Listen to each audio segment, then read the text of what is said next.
धनतेरस, दीपावली, गोवर्धन पूजा और भाई दूज के सकुशल संपन्न होने के बाद योगी सरकार अब आगामी छठ पूजा और देव दीपावली को लेकर अलर्ट मोड में है। मुख्यमंत्री योगी आदित्यनाथ के निर्देश पर डीजीपी की ओर से प्रदेश के सभी जिलों के पुलिस कप्तानों और कमिश्नरेट के पुलिस आयुक्तों को छठ पूजा और देव दीपावली पर सुरक्षा के पुख्ता इंतजाम करने को कहा गया है। घाटों पर महिलाओं और बेटियों की सुरक्षा के लिए विशेष प्रबंध के तहत एंटी रोमियो दस्ता तैनात करने के निर्देश दिए गए हैं। इसके साथ ही जाम से निपटने के लिए ट्रैफिक रूट डायवर्जन को भी कहा गया है। बरेली में कल 17 नवंबर को होने वाली सामूहिक प्रार्थना सभा अब इस्लामिया ग्राउंड नहीं 9 महिला मस्जिद में होगी। आईएमसी मुखिया मौलाना तौकीर रजा खान ने इजराइल के फिलिस्तीनियों पर हो रहे लगातार हमलों के विरोध में सामूहिक प्रार्थना सभा का ऐलान किया था। इससे पहले मौलाना ने इस्लामिया ग्राउंड में सभा बुलाई थी, लेकिन प्रशासनिक अनुमति न मिलने के कारण अब यह सामूहिक प्रार्थना सभा शुक्रवार को 9 महिला मस्जिद में होगी। मौलाना ने कहा कि प्रार्थना सभा में हिंदू भाई भी शिरकत कर सकते हैं, लेकिन मस्जिद में जाने से वह कतरा रहे हैं। बरेली में कल 17 नवंबर से छठ पूजा की धूम नजर आएगी। शहर व जिले में बसे पूर्वांचल इलाकों के लोग आस्था का महापर्व छठ पूजा मनाएंगे।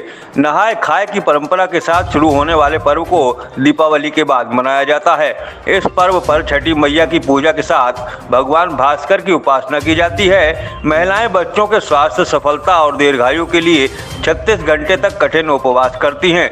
बरेली में चुनिंदा स्थानों पर छठ पूजा पर्व की तैयारियां जोरों से जारी हैं। अधिकतर लोग रामगंगा घाटों पर जाकर खरना की पूजा के बाद छठ पूजा के अंतिम दिन भगवान भास्कर को अर्घ्य देकर व्रत पारायण करेंगे। बरेली के सीबीगंज में जल आकाश कंपनी के गोदाम पर हुई डकैती का पुलिस ने खुलासा कर दिया है। बीते दिनों आधी रात को तिलियापुर परधौली रोड पर कंपनी के गोदाम पर हथियारबंद बदमाशों ने हमला बोलकर चौकीदार को बंधक बना लिया था। इसके बाद बदमाश गोदाम में रखा लाखों रुपयों का माल एक लोडर में लादकर फरार हो गए थे।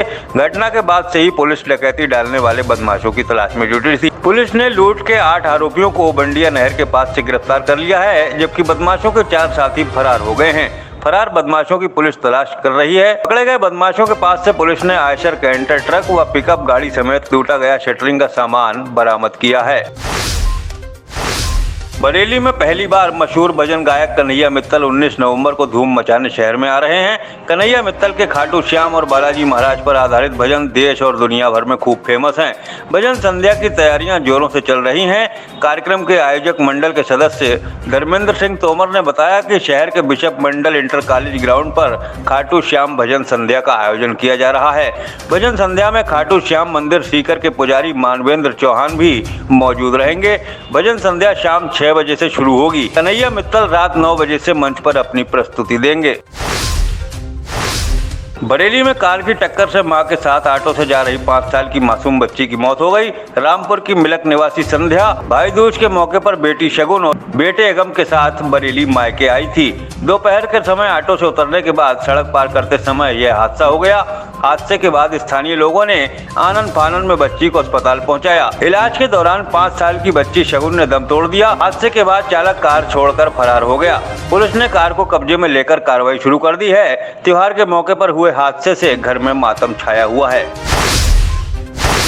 बरेली में शहर से लेकर देहात तक कुत्तों का आतंक जारी है, जबकि नगर निगम आवारा कुत्तों को पकड़ने का लगातार दावा करता रहा है। गांधीपुरम हनुमान मंदिर के पास रहने वाले डेयरी मालिक करण का 8 साल का बेटा उदय घर से सामान लेने दुकान पर गया था। रास्ते में उदय पर आवारा कुत्तों ने हमला बोल दिया। कुत्तों ने उदय को नोचकर कई जगह से घायल कर दिया। शोर मचाने पर दौड़े स्थानीय लोगों ने किसी तरह बच्चे को कुत्तों से बचाया। घटना के बाद इलाके के लोगों में नगर निगम के प्रति गुस्सा देखा गया। बताया गया कि कई बार नगर निगम से आवारा कुत्तों की समस्या की शिकायत कर चुके हैं, लेकिन कोई ध्यान नहीं दिया गया। बरेली में बेकाबू अज्ञात वाहन की टक्कर से बाइक सवार 2 युवकों की मौत हो गई, जबकि हादसे में एक व्यक्ति गंभीर रूप से घायल हो गया।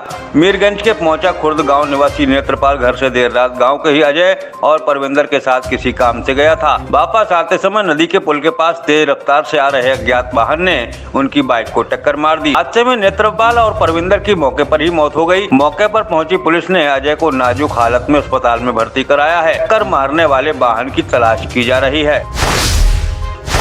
बरेली में 8वीं की छात्रा की जहर खाने से मौत हो गई। मौके पर पहुंची पुलिस मामले की जांच में जुटी है। आंवला थाना क्षेत्र के बिलौरी गांव निवासी बनवारी लाल के अनुसार उनकी 15 साल की बेटी ज्योति दिमाग से कमजोर थी। घर के सभी लोग काम से बाहर गए हुए थे। इसी दौरान ज्योति ने घर में रखा जहरीला पदार्थ खा लिया। हालत बिगड़ने पर परिजन उसे लेकर अस्पताल गए, जहाँ डॉक्टरों ने छात्रा को मृत घोषित कर दिया। घटना को लेकर पुलिस पड़ोसियों व परिजनों से पूछताछ कर रही है। बरेली में वाहन को बचाने के चक्कर में एक कार तालाब में गिर गई। बिशारतगंज थाना क्षेत्र में अखा रेलवे क्रॉसिंग पर हुए हादसे में कार सवार महिलाएं व बच्चे बाल बाल बच गए। गांव वालों ने कार सवारों को किसी तरह वाहन से बाहर निकाला। भमौरा थाना क्षेत्र के राजूपुर गांव निवासी अमित कुमार परिवार के साथ रिश्तेदारी में जा रहे थे। इसी दौरान रेलवे क्रॉसिंग के पास यह हादसा हो गया। घायल महिलाओं व बच्चों का अस्पताल में उपचार किया जा रहा है। ये थे न्यूज टुडे नेटवर्क के आज के समाचार। ऐसे ही ऑथेंटिक और रिसर्च ओरिएंटेड कंटेंट के लिए लगातार न्यूज टुडे नेटवर्क के न्यूज बुलेटिन को फॉलो कीजिए।